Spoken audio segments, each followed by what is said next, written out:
show disaster. Verne Gagne's got the rhymes, but they're pure disaster. Chicken and Greg Gagne, the rap game's a mess. Ain't no Super Bowl shuffle, it's a lyrical distress.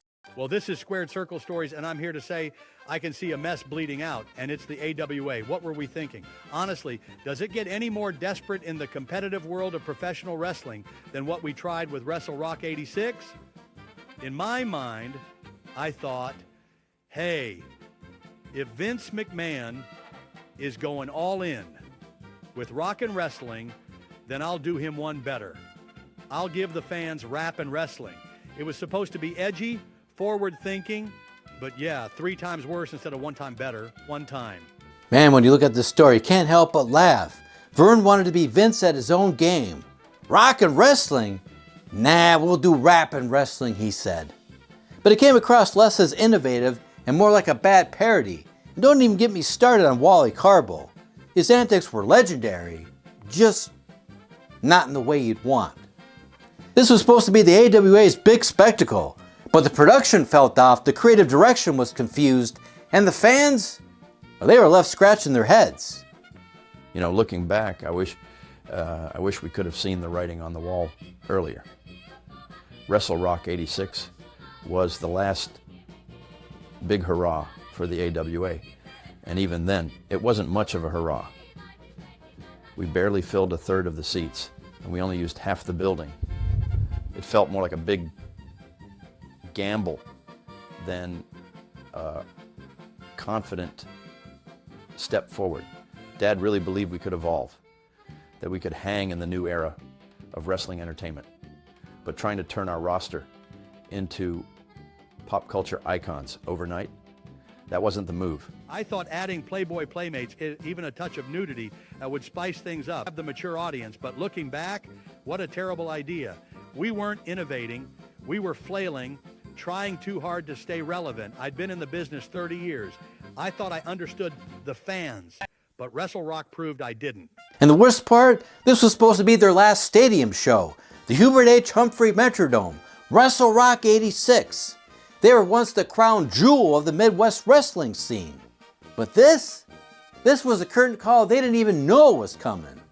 It wasn't just a flop. It was the start of the AWA's slow fade out. Sure, we called it a success in the press, but even we knew it was modest at best. And when you stack it up next to what WCW would do later, massive crowds, slick presentation, our attempt looked outdated the moment it aired. We weren't leading the charge. We were reacting. And that's a position the AWA was never built to survive in. Compared to what WCW would later do with Nitro, WrestleRock 86 looked like a bingo night at the KFC Yum Center. The worst part, we didn't even use the full arena. Half the Metrodome sat empty, and we made no attempt to hide it. Every time the cameras cut wide, it looked like a ghost town. Yeah, you're right, Verne. The camera angles were brutal, side shots, wide pans, it all exposed the holes in the crowd. There were entire sections with maybe 10 people sprinkled across them. No atmosphere, no energy, just dead space. And it wasn't just a visual problem. The experience inside the arena felt disconnected. Fans were scattered all over. You're supposed to pack people in to create excitement. But this felt more like a poorly attended high school graduation than a wrestling supercard. It was a layout failure, plain and simple. You don't need an ass every 18 inches to make a show feel full, but you definitely can't have 180 inches between fans either. That crowd was thin, and it showed both on TV and in person. And let's not forget the card. Sure, we had Curt Hennig. The guy was just bubbling with potential, but instead of building around him, they stuck him in a mid-level match. It was the same problem again and again. The talent was there, but the booking lacked vision. By that time, the audience had moved on. They were getting WrestleMania, Hulkamania, Saturday night's main event. Vince was giving them color, pop, celebrities, entertainment. Meanwhile, we were still trying to sell the same formula from 1962. That's what stings the most. We had the opportunity to evolve, to keep pace with the industry, but WrestleRock was a step backward. Nostalgic maybe, but tone deaf to the times. The fans didn't want the old guard. They wanted something that felt alive. What they got from us, something that felt like a closing chapter. And you can't talk about WrestleRock with bringing up that video, the WrestleRock Rumble. I mean, that was their shot at being modern, but instead it came off like a public access parody. Ken Resnick rapping? Come on, and most of the talent had no rhythm, no charisma, or for that kind of segment. I mean, it felt like a bad SNL sketch without the comedy. The rap video felt forced, the presentation outdated, and even ESPN couldn't make it look slick. They tried jumping on trends without understanding them. It was like watching your dad try TikTok in the 80s with a steel cage. That's what stings the most. We had the opportunity to evolve, to keep pace with the industry, but WrestleRock was a step backward. Nostalgic maybe, but tone deaf to the times. The fans didn't want the old guard. They wanted something that felt alive. What they got from us, something that felt like a closing chapter. Where did our marketing genius come from, the fine folks at Candy Graham? Because that's about the level of thought we got. The WrestleRock Rumble, that thing makes Rappin' for Jesus look like it should win a Grammy. We were trying to ride the wave of the Chicago Bears Super Bowl shuffle, but we didn't have the charm of Walter Payton or the charisma of William Perry. What we had was Ken Resnick flubbing lines and an entire locker room looking painfully uncomfortable. I mean, the second that video started, you knew the AWA was in trouble. The marquee at the Showboat Hotel, the clumsy verses, Killer Ken trying and failing to be hype. It didn't scream innovation. It screamed parody. And what was worse? That was the hook. That was the big push to get fans excited. Forget quality matches or new talent. They were pushing a promo video that felt more like a comedy sketch than a call to action. It was hard to defend. For years, I tried to bat away the criticism about the AWA slipping. But WrestleRock made it impossible. I mean, we hired professionals to tell us how to save the company, and their big plan was rap video and Waylon Jennings. That's not strategy, that's flailing. I'll own up to it. I didn't want to change. I thought what worked before could work again. Hell, if I had a verse in that Rumble, it would have gone like this. I'm Verne Gagne, and my style is old. I wouldn't change, even though I was told. The last years of my promotion were a boring jumble. I couldn't even save it with the WrestleRock Rumble. We should have been playing to our strengths, not copying someone else's blueprint. Yes, Vegas's finest. Jonathan Von Bernau, one of about 1,000 Elvis impersonators working the strip in '86. What was his grand contribution to our wrestling mega show? He stared into the camera and said, WrestleRock. That's it. That was his moment. And he couldn't even nail that. The guy was about as graceful as a boulder rolling downhill. Just a flat and then he was gone. According to an interview I read, he claims he doesn't consider himself an Elvis impersonator, despite devoting his entire life to doing just that. Makes sense, right? I mean, to be fair, he's still at it today, working the Elvis circuit with unshakable commitment. So committed, in fact, you half expect him to reenact every part of Elvis's life, including the part involving the bathroom and a tragic end. While we're listing baffling choices, how about the talent we didn't include in the Rumble video? No Sheik, no Bruiser Brody. Apparently they were considered too stiff to have fun. But honestly, I don't blame them for sitting that one out. Especially Brody. He never played by the rules. The guy was a legend in the ring, but always protected his own brand. He was Mr. No Jobs. If he sensed someone was planning a loss for him, he'd jump off the tour entirely. I mean, Brody was the type who'd cancel a cruise if the captain hinted at choppy waters. His whole career was built on independence and mystique, and you know what? That probably cost him a long-term WWF run, but it also saved him from stinkers like the WrestleRock Rumble. And his absence didn't just affect the video. It reportedly soured our relationship with the Showboat in Las Vegas too. By then the AWA was a sinking ship, and Brody, well, he wasn't about to go down with it. Then you had Glinda Ruiz from the Playboy Review. She shows up looking like a badly pixelated character from a 90s video game cutscene.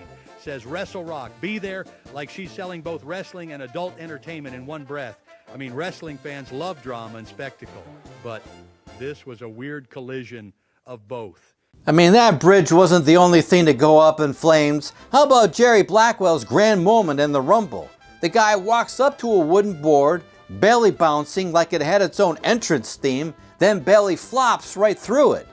The board shattered so hard, I'm convinced some poor carpenter felt it in his soul. That splash sounded like it cracked the Minnesota State Fairgrounds. Carpenters probably wept. Union reps probably fainted. And you know what? It was all real. Jerry wasn't reading a script. That was just him doing his thing. Unfiltered chaos. That poor board didn't just break, it filed for early retirement. Even the nails tried to tap out. And while we're at it, let's not forget Susan Griffiths, another Monroe impersonator and a very successful one. She married a Dean Martin impersonator. Great match until the wedding reception. Dean was too drunk to sing, and Marilyn lost her voice mid-happy birthday. But hey, they nailed the look. She really leaned into that Marilyn Monroe vibe, didn't she? And it wasn't just for show. She apparently made over $4 million doing it. Even graced the cover of GQ with Jimmy Kimmel. Lipstick prints everywhere. When asked how she did it, she said, just like Marilyn, I knew how to stop traffic. No, mostly at the bank. That's marketing, folks. Because in the Rumble, Susan looks right into the camera and says, the AWA, you, me, and WrestleRock. When asked what that meant, she just winked and said, darling, if I'm going to take a fall, I just want it to be as glamorous as my makeup. And then we have Greg, my son, my heir apparent, and I hate to say it, but he always ruins this for me. In the WrestleRock Rumble, he's out there rapping and yelling like it's the most important moment of his life, but his face looks like he's singing hymns at choir practice. He opens his mouth like he's going to unleash hell, but what we get is a kitten with a megaphone. Honestly, he looks like he's got the lungs of a rock concert and the face of Sunday school. I mean, the guy's out there trying to drop the mic, but all he drops is momentum. And what's with that outfit? The sunglasses, the button-down tie, and a hat that looks like he's directing traffic in a Bass Pro Shops parking lot. Okay, I get it. I didn't exactly bring the Attitude Era, but let's not pretend WrestleRock Rumble was a masterpiece of modern production. Fair point, but when I see my son in that video, this was the guy I was supposed to pass the torch to. It just hurt. You had every opportunity, the family name, the connections, but it's like nothing ever quite landed. Even Shane McMahon, with all his wild stunts and misses, didn't fall this flat. Exactly. People always say, wrestling's in my ketchup, not my blood, that it just won't stick. But I showed up, I committed, and I didn't hold back. I did it my way. And sure, maybe it wasn't pretty, but I'll take that over not showing up at all. And then just when I thought things couldn't get weirder, we get Honey Swan, another member of the Playboy Review. She struts up to the camera, looks right into it, and breathes, WrestleRock. A fan nearby goes, what does that even mean? And she fires back with, it means I'm ready to wrestle with all the hottest moves, both in the ring and in the bedroom. I nearly dropped my drink. I mean, that line wasn't just risque, it was a suplex full of innuendo. Grappling with groping? Really, Honey Swan? Really? I mean, Honey Swan wasn't breaking the fourth wall, she clotheslined it. Because in that moment, WrestleRock stopped being a wrestling promo and started feeling like a late-night cable sketch. Unforgettable, sure, but not always for the right reasons. Honey Swan tried to turn tag team into a double entendre, and I just wanted to tag out of the whole production. Still, it's part of our story. The strange, chaotic, oddly charming story of WrestleRock Rumble. Bold? Sure, but also totally off the rails. I'm sitting there thinking, really? This is where we've ended up? Grappling with your groping? Yeah, she wasn't just towing the line, she suplexed right over it. She gave a whole new meaning to tag team, and not in a way I want on a wrestling poster. But then we cut to Kurt Hennig and Scott Hall emerging from a pool. Yeah, and not in a glamorous way. They looked like two zombies from The Walking Dead, dragging themselves toward catering. And this was the same Kurt who once said, rap is crap. Now here he is trying to be cool in a rap video, If irony had a poster, that shot would be it. At that point, our best hope was probably that those two got to take the three girls from the video back to their hotel rooms just to recover whatever shred of dignity they had left. Then comes Nick Bockwinkel. Now there's a guy who handled his part like a pro. However, Nick Bockwinkel was the class act of that entire production. He reportedly even prepped for it, listened to rap beforehand to get the cadence right. Because afterward, one of the younger guys asked, "Nick, how'd you pull that off?" And Bockwinkel just smiles and said, "Well, while you were flexing in the mirror, I was flexing my vocabulary." Classic. That's Nick for you. He managed to bring actual rhythm and intelligence to a production that had neither. If anyone deserves a mic drop, it's him. Honestly, with that delivery, I half expected a surprise debut album from him titled Rhyme of the Century. Let's not forget the segment with Honey Swan and a babyface Shawn Michaels. She says, WrestleRock, April 20th at the Dome, and Shawn repeats it with all the enthusiasm of a guy reading off cue cards. Then she tags on, WrestleRock 86, be there. You can't help but think, poor Shawn, if he wasn't ready for a body slam in the ring, he was about to get one outside it. All right, I'll say it. Larry Zbyszko shocked me. You know, in a rap video that was mostly painful, Larry actually showed up with some rhythm. He was the last guy I expected to be on beat, but he did it. For a middle-aged white guy in a leather jacket trying to spit rhymes, he held his own. No kidding. Larry was spitting fire like Godzilla, stomping through a karaoke night.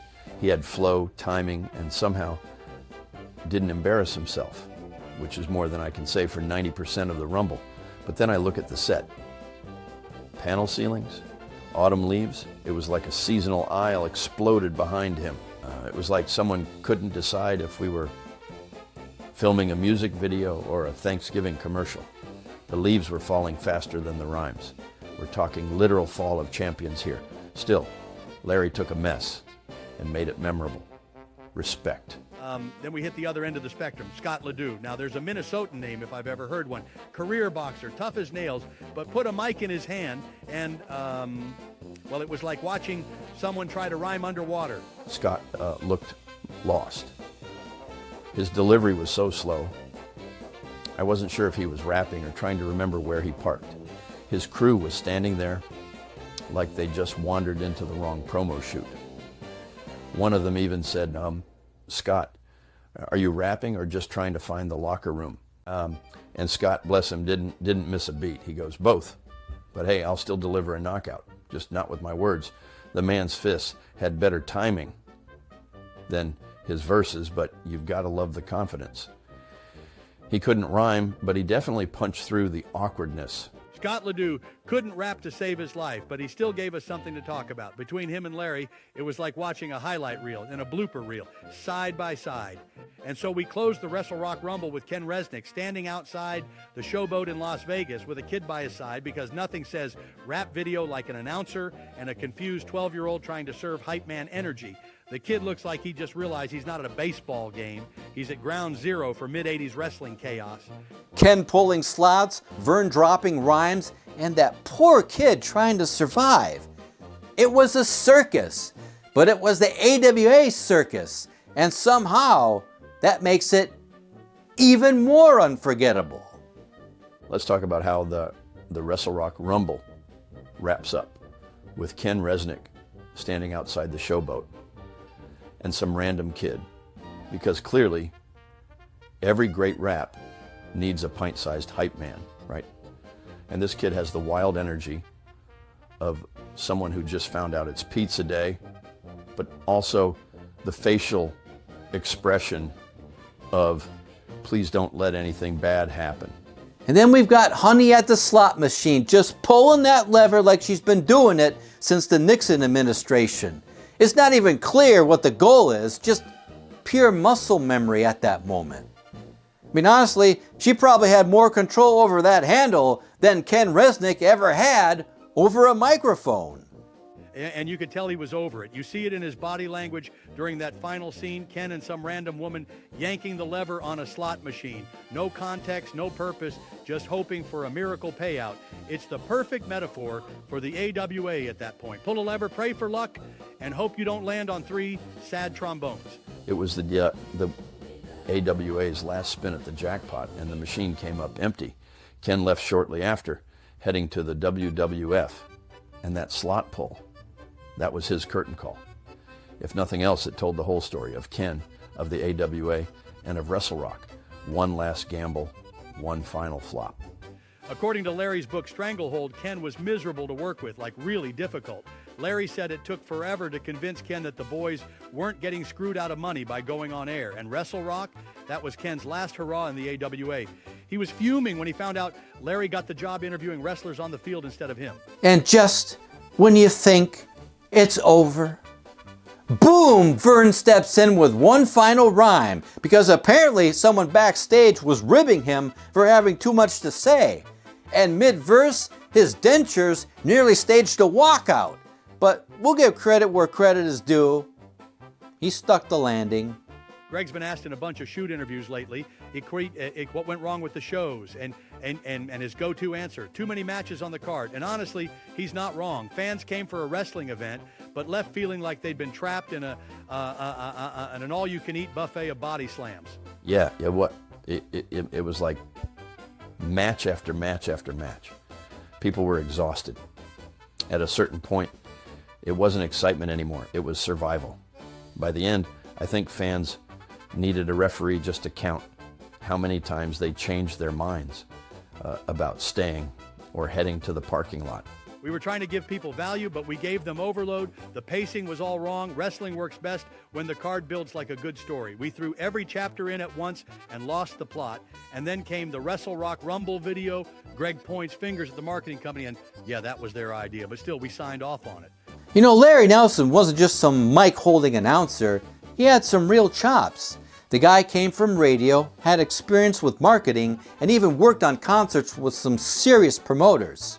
So when it came time to book acts for WrestleRock and other shows, Larry actually had a seat at the table. I remember sitting in a meeting with Larry Nelson, Greg, and Mike Shields. We were tossing out music acts, Fleetwood Mac, Linda Ronstadt, Kenny Loggins. But those price tags, whew. Someone cracked, maybe we can afford a karaoke night instead. Get someone to sing Danny's song for gas money.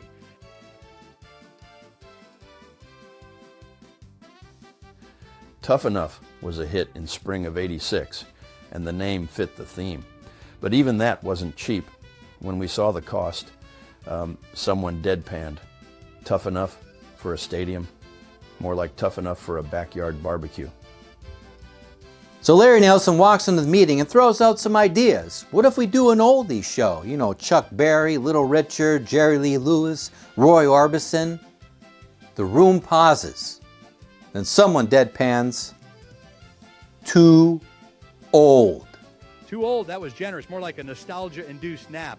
We weren't booking a concert, we were prepping a group nap for the Metrodome.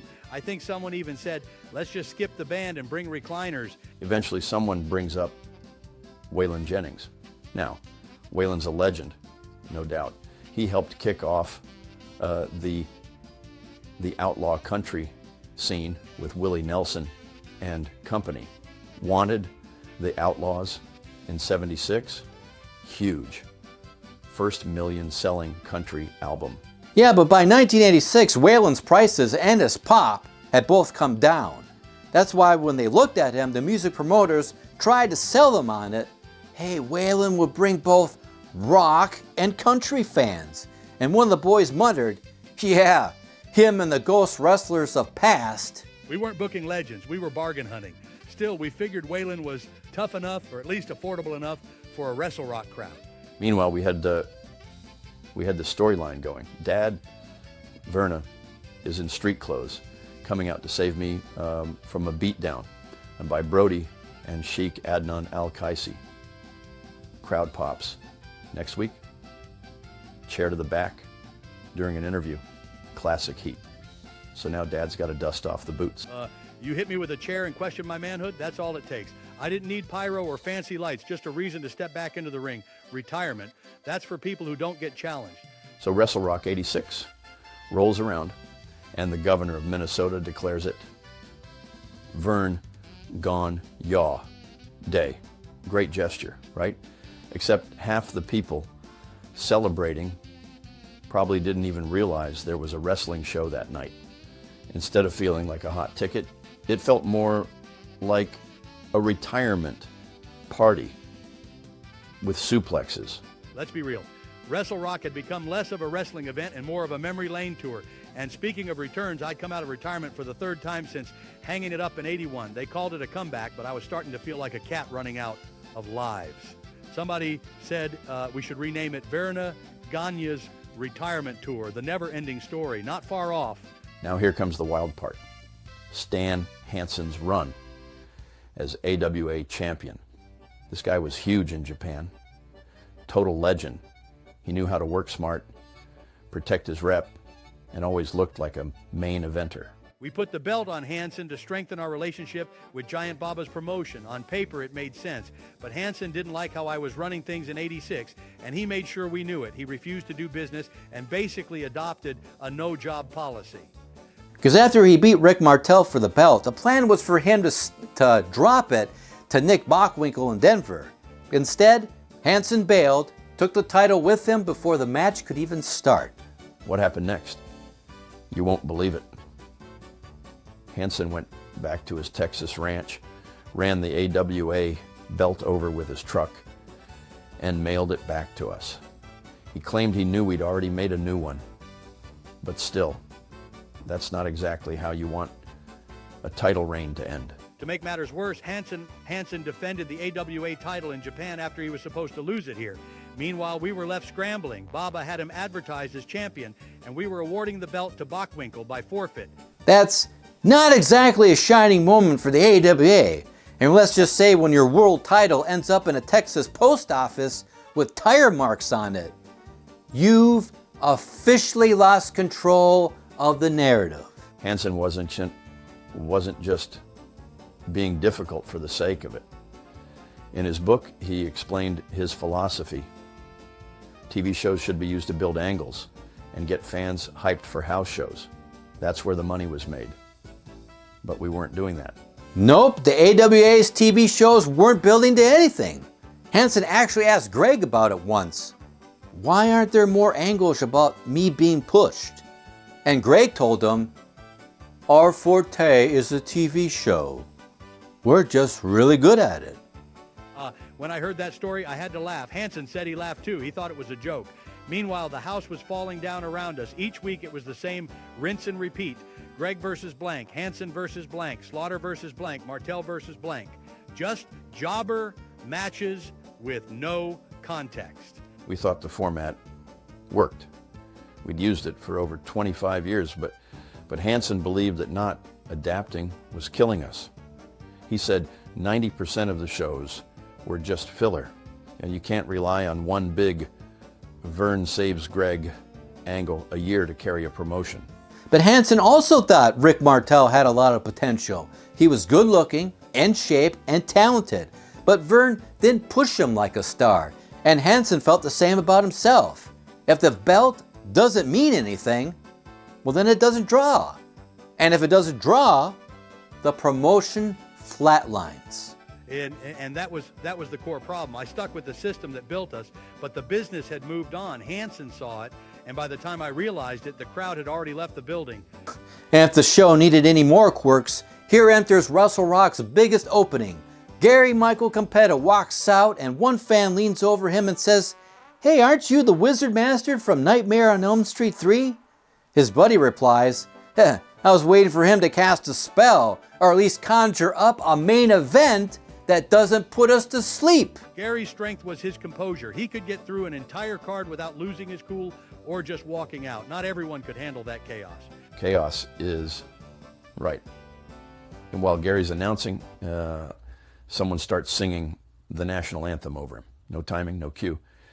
Just straight up over the mic. Say, can you see? WrestleRock 86 kicks off with the national anthem performed in front of reported 23,000 fans. Impressive on paper, right? Yeah, but in that huge Metrodome, it looked like they were performing for a ghost town. The camera angles didn't help, just rows and rows of empty blue seats. One fan cracked 23,000. Where are they? Hiding in the bathroom line. His buddy goes, nah, they're all dressed as empty seats. Full commitment to the gimmick. Even the echo inside the dome sounded unsure about sticking around. And let's not forget that roof. What was that thing made of? It looked like someone threw a giant parachute over the place and called it a roof. The American flag was dangling from it like it was clipped to a nylon raincoat. One guy near me joked, nothing says patriotism like a flag hanging from your aunt's camping tarp. I mean, if it had started raining, we'd be all set for a Stars and Stripes wilderness retreat. Now the anthem itself, rough. It sounded like it was played on an 80s Yamaha keyboard. Just chords, no rhythm, no melody, just vibes. Sad vibes. O'er the ramparts we watched. I heard someone mutter, is this the anthem or the demo button on my old Casio?